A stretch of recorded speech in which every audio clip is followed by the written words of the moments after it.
আসসালামু আলাইকুম।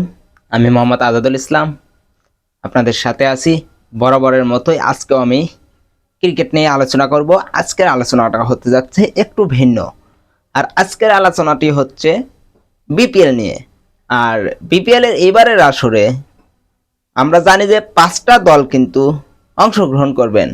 তার মধ্যে একটা দল কিন্তু অনেকটা এগিয়ে গেছে, সেই দলটা নিয়ে আজকে আমি আলোচনা করব। সেই দলটি হচ্ছে ঢাকা ক্যাপিটালস।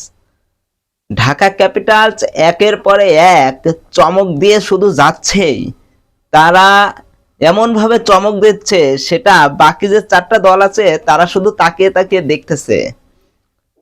আপনারা দেখেন, ঢাকা ক্যাপিটালসের মালিকানা নিয়ে অনেক দ্বিধাদ্বন্দ্বে ছিল বিসিবি থেকে শুরু করে বাংলাদেশের প্রত্যেকটা ক্রিকেট প্রেমীরাই, যে সাকিব খান এবার ঢাকা ক্যাপিটালসের মালিক হতে পারবে কিনা।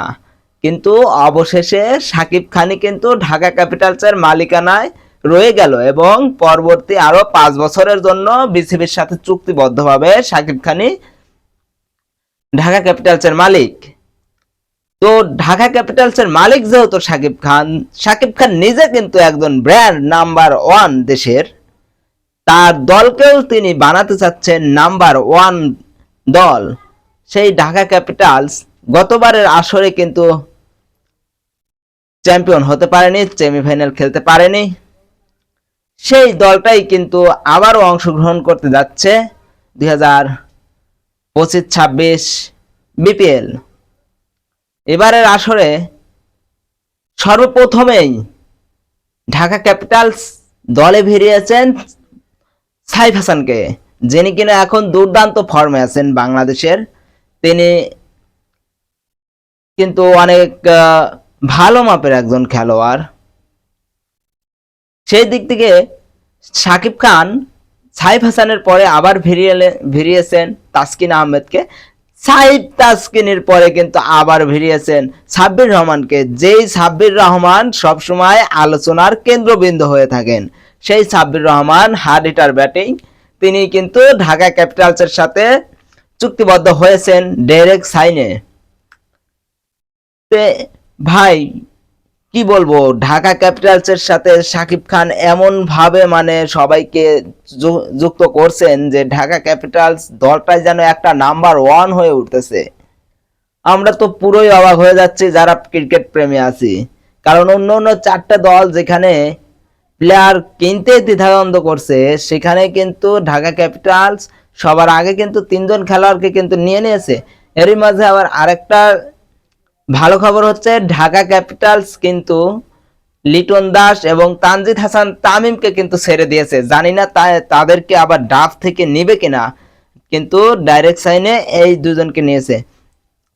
ঢাকা ক্যাপিটালসের মালিকা যেহেতু সাকিব খান নিজেই কিন্তু একজন ব্র্যান্ড, তার দলকেও বানাতে চাচ্ছেন ব্র্যান্ড। এবারও তিনি কিন্তু লিলি গ্রুপের সাথেই কিন্তু আছেন Shakib Khan, sponsor lily group এবং চ্যাম্পিয়ন স্পোর্টস, রিমার্ক, হারল্যান্ড, এই কোম্পানিটাই কিন্তু সাকিব খানের। আর আমরা জানি সাকিব খান হচ্ছে চলচ্চিত্রের নায়ক। আর চলচ্চিত্রের নায়করা যে দল নেয় সেটা আমরা আইপিএলেও দেখেছি। এমনকি এখন পর্যন্তও কিন্তু আইপিএলে চলচ্চিত্রের নায়কের এবং চলচ্চিত্রের নায়িকাদের দল রয়েছে। যেমন ধরেন কলকাতা নাইট রাইডার্স আইপিএলে দলের মালিককে শাহরুখ খান, পাঞ্জাব কিংস তার দলের মালিক হচ্ছে প্রীতি জিঙ্কা। তো ক্রিকেট এবং চলচ্চিত্র যদি মিক্সার হয়ে যায় তাহলে কিন্তু অনেক সুন্দর একটা আমেজ হয়ে যায়। সেজন্যই কিন্তু সাকিব খানের দল নিয়ে কিন্তু এত মাতামাতি ক্রিকেট প্রেমীদের, যে সাকিব খান কাদেরকে দলে ভিড়িয়েছে। যেহেতু সাকিব খান গত বছর আশ্বাস দিয়েছিল যে আমি যদি বিগত 5 বছর যদি আমি বিপিএল এ থাকতে পারি, বিগত 5বারই কিন্তু আমি সাব্বির রহমানকে দলে ভিড়াবো। এমনকি সেটাই কিন্তু করলেন, তার কথার সাথে কাজের কিন্তু মিল রেখেছেন। তিনি বলেছিলেন যে সাব্বির রহমান যেভাবে ছক্কার ফুলঝুরি ছোটাচ্ছেন, তাকে আমরা দলে আরো চাই। তাকে আমি যতবার দল নেব ততবার আমি সাব্বির রহমানকে দলে চাই। সাব্বির রহমানই একমাত্র বাংলাদেশের সেরা হার্ড হিটার, যিনি কিনা আধুনিক ক্রিকেটে আসার আগেই কিন্তু তিনি হার্ড হিটার হিসেবে পরিচিত লাভ করেছিলেন। সাব্বির রহমানের অনেক ফ্যান পেজও আছে। সেই ক্ষেত্রে ঢাকা ক্যাপিটালসের ফ্যান পেজ বাড়াতে কিন্তু সাব্বির রহমানকে কিন্তু অতিষ্ঠ প্রয়োজন। শাকিব খান কিন্তু সব দিক দিয়ে বিবেচনা করেই কিন্তু সাব্বির রহমানকে তার দলে ভিড়িয়েছেন। এমন না যে শাকিব খানের ফ্যান পেজ নাই, শাকিব খানেরও কিন্তু ফ্যান পেজ আছে, সেটা দেশে কিংবা বিদেশে। শাকিব খানের ফ্যান পেজ সব জায়গায় আছে, কারণ তিনি নাম্বার 1 শাকিব খান হিসেবে সারা বিশ্বে পরিচিত। এরপরে দেখা যাক যে ঢাকা ক্যাপিটালসে আর কে কে আসেন, যুক্ত হন। অবশ্যই পরবর্তী আপডেট আপনাদেরকে জানিয়ে দেওয়া হবে। এতক্ষণ সাথে থাকার জন্য সবাইকে ধন্যবাদ।